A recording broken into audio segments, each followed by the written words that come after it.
Matapos nga kumuha ni RJ ng isang abogado, dito nga ay nalinawan silang dalawa ni Lynette na talagang non-void ang kasal nitong si Lynette.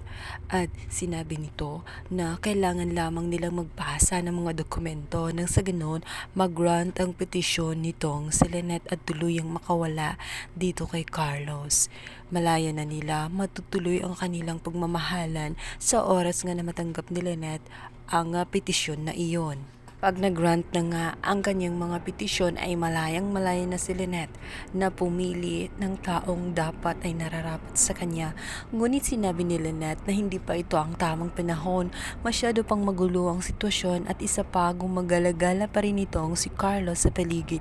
Hindi pa rin siya mapanatag at maligtas hanggat hindi makulong itong si Carlos. Sinabi naman ni RJ na handa siyang maghantay kung kailan ang tamang panahon, basta't nandito lamang siya sa oras nga nang may problema ang kanyang mag-inang si Annalyn at ito nga ang si Lynette. Samantala, isang kagigimbal na balita naman ang sasalubong dito kay Lynette dahil mababalitaan nga nilang si Annalyn ay nawawala. Kung kaya't labis ang kanyang pag-aalala, inalarma niya ang mga kapulisan. Kailangan nilang kumilos kaagad-agad baka kung anong mangyari sa kanyang anak. Kaya naman ang ginawa nga nila ay nananawagan siya sa publiko. Pinaalam niya sa lahat at sa buong mundo ang nawawalan niyang anak at dahil sa famous nga itong si Annalyn dahil sa siyang genius doctor ay agad maalarma ang mga tao sa pagkawala nito. Hindi rin na madali ang pagtatago ni Carlos sapagkat maraming nakakakilala nga dito kay Annalyn. Inis na nga si Annalyn sa kalagayan niya. Hindi na siya tinantanan ng mga problema. Ngayon, siya naman ang naging biktima ni Carlos. Sinabi nito sa kanya na tigilan na siya. Ang mabuti pa niyang gawin ay sumuko na lang sa mga pulis. Dahil sa ginagawa nga ni Carlos ay lalo lamang napalayo si Harry sa kanya at lalo lang siyang kasusuklaman ni Harry. Alam naman niya na kung gaano kahalaga si Annalyn dito sa kanyang anak na si Harry. Subalit si Carlos ay napakadesperada. Gagawin niya ang lahat-lahat.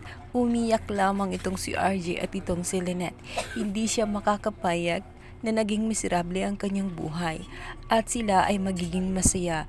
Hindi niya yun papayagan, kaya naman gagawin niya ang lahat-lahat. Nang sa ganun, mahirapan nga itong si RJ at itong si Lynette. Halit sadyang malakas ang kapit ni Annalyn sa taas dahil isang tao ang makakakita sa kanya at dahil nga siya ay famous, agad itong magsasabi sa kapulisan at isusumbong nga dahil napapansin nito ang kakaibang mga kilos nga ni Carlos at itong si Doktora Annalyn. Agad siyang nagsalita sa pulis at dito nga inalaman ni Lynette ang katotohanan at ang kinaroroonan ng kanyang anak na si Annalyn. Sinabi ni Lynette dito kay Carlos na tumigil na siya at sumuko na sa kanyang mga pinagagawa. Lalo namang niyang pinalala ang sitwasyon, lalo niyang dinaragdagan ang kanyang mga kaso. Kailangan na niyang sumuko, hindi alang-alang sa kanya, alang-alang na lamang kay Harry na siya ring labis na nagdusa sa kanyang mga pinagagawa. Gumising na siya sa katotohanan at tanggapin na lang niya na hindi na niya pag-aari itong si Lynette sapagkat hindi rin na valid ang kanilang kasal at inaantay na lang na mag-grant ang petisyon at tuluyan ng makalaya ang bawat isa dahil hindi na naman din sila masaya sa isa't isa. Ngunit si Carlos ay magpupumiglas, hindi niya matatanggap ang katotohanan iyon.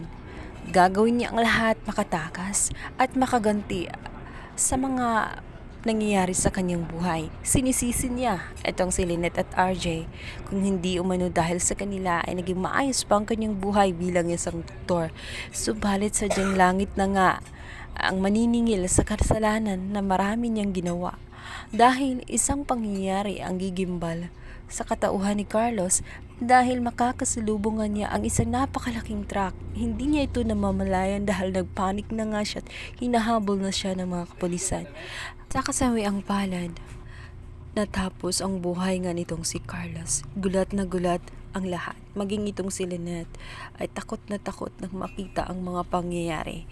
Ngunit ito na nga ba ang sinyales na tuluyan ng magwakas ang kasamaan ni Carlos at maging maayos na kaya ang buhay ng mga tanyag ngayong wala na itong si Carlos o mayroon na namang panibago kundi ito ngang si Moira. Abangan!